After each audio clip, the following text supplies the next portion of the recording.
سلام تماشابینان گرامی، خلاصه خبرهای مهم 16 ایول تاجیکستان و منطقه را از پایگاه خبری بامداد برایتان پیشکش میکنیم. شروع میکنیم از یک نگاه کوتاه به سرخط خبر مهم روز در این برنامه. در گذشت گنرال غیرتچو ادهاموف، سابق فرمانده مخالفین تاجیک، ترامپ رسما نامزد جمهوری خواهان به پرزیدنتی امریکا شد. مادر سیاستمدار و حقوقدان شناخته شاکرجان حکیموف از عالم چشم پوشید. فرزانه خورشید توی شد یا جیانش ثریای قاسم با گنرال رجب شیرین قدا شده است. و اکنون تفصیلات خبرها. گنرال لیتنانت ادهاموف غیرتچو سرهادویچ، فرمانده سابق مخالفین و معاون سابق وزیر مدافع تاجیکستان، نیمه دوم روز 15 ایول سال 2024 در سن 66 از عالم چشم پوشید.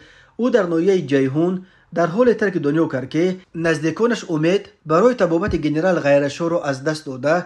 طبق وصیتش جسم بیمار او را از دوشنبه به زادگاهش دهه بیدک ناحیه 5 در جنوب جمهوری می بردند تا در خانه پدری جان بدهد. مراسم نماز جنازه مرحوم صبح 16 ایول ساعت 10 در بیدک دایر می شود.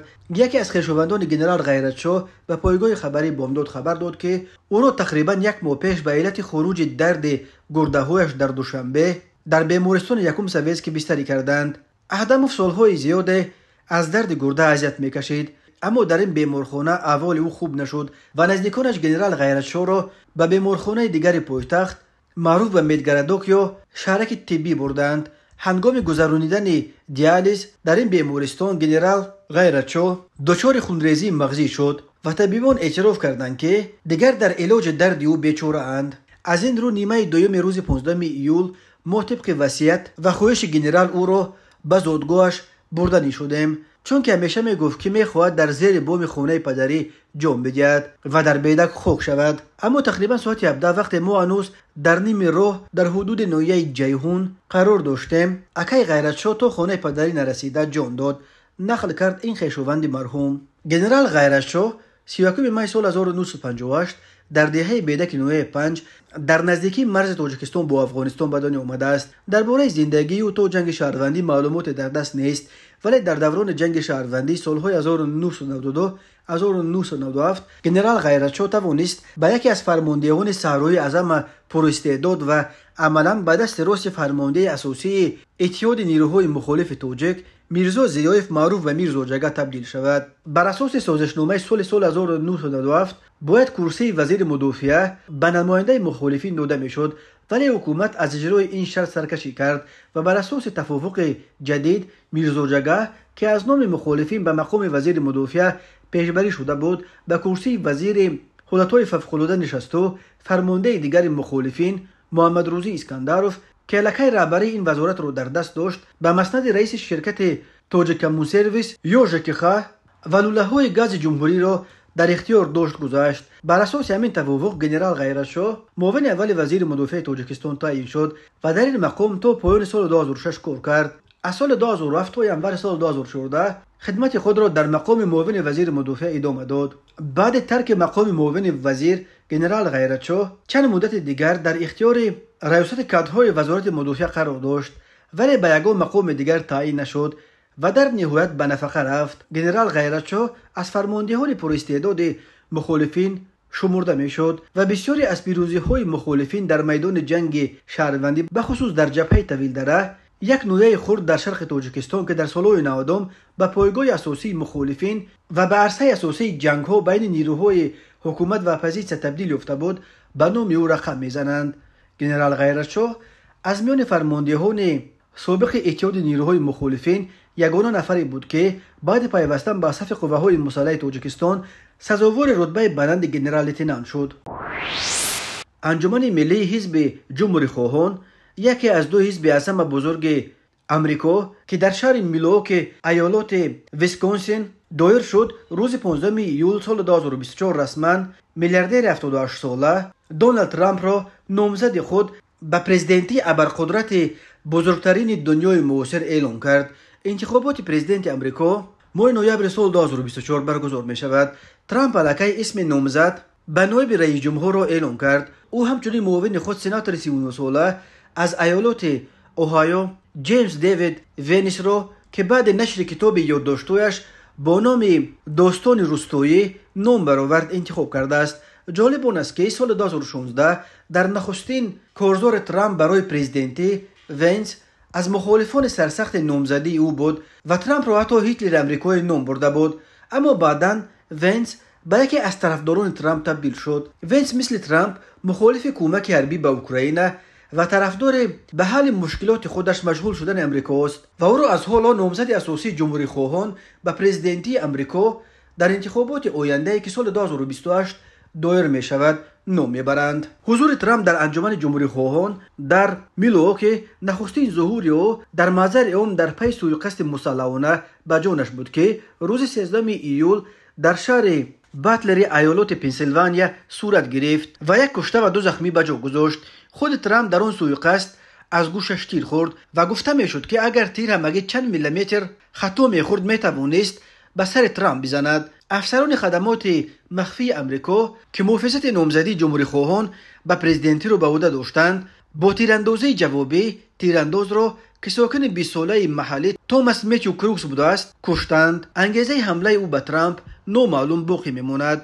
ترامپ روز 15 ایول در انجمن جمهوری خواهان با گوش زخمی دوکپچ ظاهر شد و دستش را مثل روز سوءقصد مشت کرده به هوا برداشت. انتخاب جیمز ونیس باعث نامزد به نایب ترامپ را به کوشش به طرف خود گراییدن کارگران سفید پوست ربط میدهند که سال 2016 به ترامپ آواز کم دادند.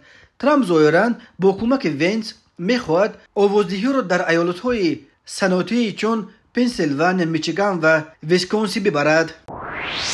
همراهخان اکیموف، مادر حقوقشناس و سیاستمدار شناخته تاجیک شوکرجان اکیموف روز 16 ایول سال 2024 در شهر کانیبادام ولایت سوخت از عالم چشم پوشید. او 86 سال داشت. یکی از نزدیکان خانواده حکیموف به پایگاه خبری بامداد خبر داد که مراسم نماز جنازه و دفن همراهخان اکیموف روز 16 ایول ساعت 18:00 در قبرستان شهر کانیبادام برگزار می شود. همصحبت بامداد گفت همراهخان اکیموف سالهای طولانی در ساحه طب شهر کانیبادام کار کرده مادر سرفرزند نیز بود. فرزندان از همه شناخته او دکتر علم حقوق شوکرجان اکیموف و برادران او زوکرجان و غفورجان اکیموف می باشند. شوکرجان اکیموف 19 اپریل سال 1966 در کانیبادام به دنیا آمده 4 فرزند دارد. شوکرجان اکیموف سال 1990 دانشکده پلی‌تکنیکی تاجیکستان و سال 1998 دانشگاه ملی تاجیکستان را ختم کرده. سال 1998 تا سال 2002 اسپرانت پژوهشگاه فلسفه و حقوق و از سال 2005 تا 2009 دکترانت پژوهشگاه دولتی و حقوق اکادمی علم‌های تاجیکستان بود و رساله‌های هم نامزدی و هم دکترایش را در مسکو حمایت کرده است. شوکرجان اکیموف سال 2006 در دانشکده تکنولوژی‌های اینواسیونی دانشگاه بین‌المللی تاجیکستان سزاوار عنوان پروفسور شده بود. شوکرجان اکیموف مؤلف بیش از 90 اثر علمی از جمله 15 مونوگرافیا و کتاب‌های درسی و سیاست‌شناسی است. شوکرجان اکیموف همراه با رحمت الله زویروف یکی از اساسگذاران حزب مخالف سوسیال دموکرات تاجیکستان و معاون زویروف در این حزب بود. بعد از رهبری حزب استعفا دادن و از سیاست کنار رفتن زویروف حزب سوسیال دموکرات عملاً از فعالیت باز ماند. رحمت الله زویروف 18 می سال 2024 در سن 66 از دنیا گذشت. تماشابینان عزیز یادآور می‌شویم خلاصه مهمترین اخبار تاجیکستان را از پایگاه خبری بامداد تماشا دارید. برنامه را ادامه می‌دهیم. خواسته صحیفه در فیسبوک که اساساً اخبار مربوط به شو بیزنس تاجیک را پیگیری می‌کند روز 15 ایول سال 2024 خبر داد که آوازخوان شناخته تاجیک سوریای قاسم با گنرال شیرینزاده رجبالی سابق معاون رئیس آژانسی مبارزه با فساد تاجیکستان قدر شده است، ولی معرکه که روز 13 ایول برگزار شد نه توی عروسی دختر خود هنرمند معروف فرزانه خورشید بوده، بلکه در اصل مراسم مربوط به ازدواج امیرجان نبیره سوریای قاسم و پسر یگانه دختر کلانی او روزگل می باشد. قبلا در شبکه‌های اجتماعی نوار نشر شد که فرزانه خورشید در آن نوارها با لباس و چادر عروسی تاجیکی ظاهر می شود و بسیاری ها درباره ازدواج اینک چهارم این آوازخوان حدس زدند. به گفته منابع پایگاه خبری بامداد فرزانه خورشید در حقیقت اخیراً دیگر باره سفر کرد ولی سر و صداهای اخیر برخواسته در گرد نه توی او بلکه طوری هم از صحیفه خواسته ها نیز خبر داد مربوط به توی جیانش امیرجان بود. گفته می شود که برای امیرجان دختر گنرال رجبعلی شیرینزاده معروف به رجب شیرین را فوتیه کردند.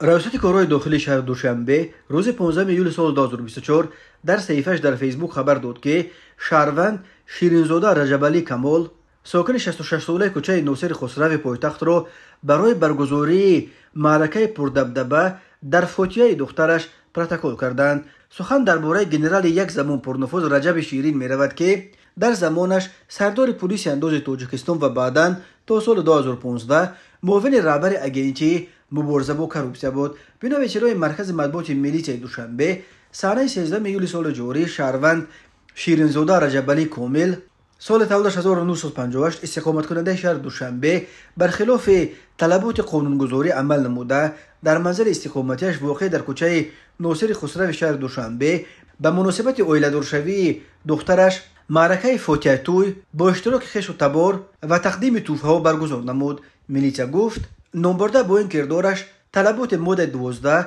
قسم دوم قانون جمهوری تاجیکستان درباره تنظیم و جشن و مراسم در جمهوری تاجیکستان را دغلانه ویران کرده است. همزمان از جانب خویشاوندان صاحب معرکه با مقصد خودنمایی رفت برگزاری فوتیه توی به نوار گرفته شده طریق شبکه‌های اجتماعی نشر کرده شده است که این عمل آنها باعث ایراد و واکنش‌های منفی شهروندان گردید. از جانب کارمندان ملیس پایتخت وابسته به حالت مذکور نسبت شیرینزاده رجبعلی طبق طلبات ماده 481 قسم 2 کودکس حقوق ویرانکنی مأموری جمهوری تاجیکستان پروتکل مأموری ترتیب داده شده برای چاره‌جویی به دادگاه ارسال کرده شد. طبق قسم 2 ماده 10 قانون تنظیم و جشن و مراسم تشکیل معرکه‌های فوتیه توی، عید و نبری، صندوق بران، چای گشتک، قدو طلبان، مبارک بودی، شه تازان، تقدیم سر و پا برای مهمانان طرفین و خویش و تبار داماد و عروس به استثنای تقدیم توفه ها برای داماد و عروس و پدر و مادر آنها منع است. بر اساس قسم 2 ماده 481 کودکس حقوق ویرانکنی مأموری همچون جزا برای گذراندن معرکه های منع شده به شخصان واقعی به اندازه 120 نشان دهنده برای صبح یعنی از 8640 سومونی یا نزدیک $800 و به شخصان منصبدار به اندازه 350 نشان دهنده برابر 25200 سومونی یا $2300 جریمه تعیین کرده شده است. گنرال رجب شیرین سالهای 90 رئیس پلیس اندوز تاجیکستان بود و از افراد خیلی پرنفوذ و ثروتمند جمهوری به شمار می رفت. او سپس سالهای زیاد در وظیفه معاون رهبر اگنتی نظارت دولتی مالیوی و مبارزه با کروپسیا تاجیکستان کار کرد و ماه فوریه سال 2015 از وظیفه برکنار کرده شد. بار آخران نام گنرال رجب شیرین سال 2018 در رابطه با قضیه پسرش باباجان شیرینزاده سابق کاتب دادگاه عالی اقتصادی تاجیکستان ورد زبانهای رسانه شد. شب 6 یونی سال 2018 وقتی که مایره یتیموف و همسر سابق باباجان یتیموف برای دیدن دو فرزند مشترکشان به خانه شیرینوف در محله یکم سویسک اومد، بین او و شوهر سابقش مناقشه سر زد و باباجان شیرینوف که اون وقت 33 سال داشت جاغ دوگانه همسر سابقش رو زده شکسته خود مایره یتیموف را با بیش از 10 ضرب کورد کشت. ماه نوامبر سال 2018 دادگاه شهر دوشنبه باباجان شیرینوف را به 18 سال زندان محکوم کرد. ریاست کارهای داخلی ولایت ختلان خبر داد که بر اساس سنجش ویدیویی در اینترنت نشر شده یک مرد 40 ساله ساکن شهر بخته را برای در باغ استراحتی این شهر از مویش کشیده کشال کردن یک جوان زن به مدت 7 شبانه روز حبس کردند. ملیسه ختلان در گزارشش گفت نوابسته از تاکیدهای همیشگی و برگزاری یک قطار چاره‌بینی‌های پروفیلاکتیکی و کارهای فرماندهی از جانب کارمندان ملیسه ختلان جهت پیشگیری مناقشه و همه گونه کردارهای ضد حقوقی در جایهای جمعیتی و تامین حقوق و آزادی‌های شهروندان متاسفانه هنوز هم هستند باز نفرانی که با عمل و کردارهای ناشایم باعث آزار دیگران مخصوصا زنان و دختران میشوند.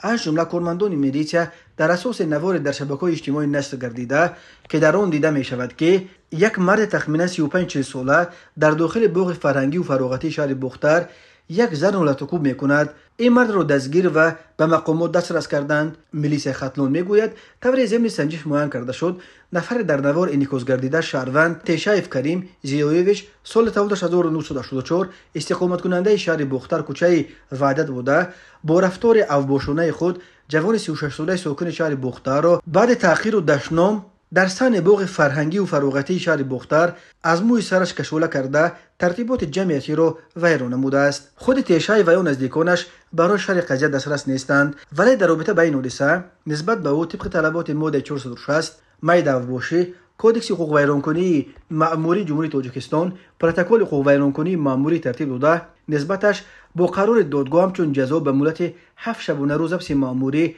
تعیین کرده شد. سبب با آن جوان زن جنجال کردن این ساکن بختر روشن نیست. 13 یولی سال 2024 تخمینا ساعت 18:30 راننده اتومبیل تمغه کیا حکیموف نوروز سال 1994 ساکن شهر دوشنبه هنگام حرکت از کوچه قربانف پایتخت شهزاد جمشید سال 2020 ساکن شهر دوشنبه را پخش نموده است. در نتیجه خردسال جراحت وزنه جسمانی برداشته در بیمارخانه به هلاکت رسیده است. 13 یولی سال 2024 تخمینا ساعت 12:30 راننده اتومبیل تمغه دیو تورابویف جمعبای سال 1998 ساکن نوئسپیتامین هنگام حرکت از سمت شهر خوجند به سمت شهر استرافشان در کیلومتر 251 شورای دوشنبه چنو خوجند در حدود دهه دشتکان جماعت دیوات یختن نویه دیوشتیج هنگام به سبقت برآمدن از عهده اداره واسطه نقلیات نبرآمده به اتومبیل تمغه اوپل استرا تحت اداره بایمرودوف قاسم سال 1982 ساکن نویه دیوشتیج برخورد است. در نتیجه راننده اتومبیل تمغه دیو تورابویف جراحت‌های وزن جسمانی برداشته در جای حادثه به هلاکت رسیده است. 13 یولی سال 2024 تخمینا ساعت 12:00 راننده اتومبیل تمغه شاکمن زاکروف عبدالصمد سال 1994 ساکن نویه رشت هنگام حرکت از طرف نویه درواز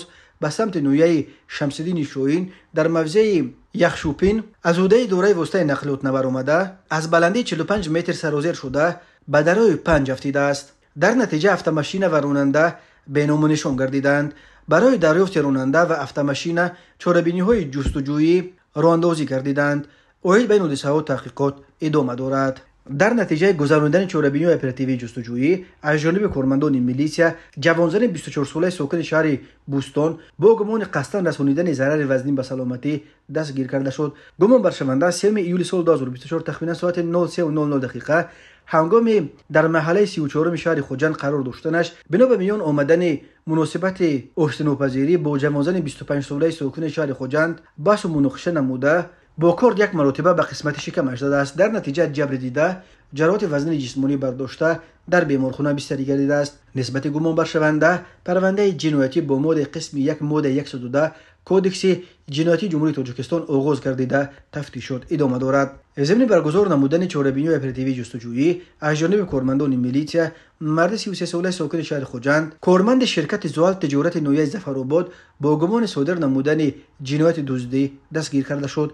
گمان بر شونده از 23 ایون تا 11 یولی سال 2024 در جای کارش با مقصد دزدی و به دست آوردن فایده مفت توسط یک چند عدد اتومبیل‌های بارکش در 6 دوره از انبار کارخانه مذکور به مقدار زیاده از 24 تن محصولات خوراکی چوروای نوی کنجوره را تصرف نموده است. ضرر رسانده شده 150,000 سومانی را تشکیل می‌دهد. نسبت گمان بر شونده پرونده جنایتی با ماده قسم 3 ماده 244 کودکس جنایتی جمهوری تاجیکستان آغاز گردیده تفتیشات ادامه دارد.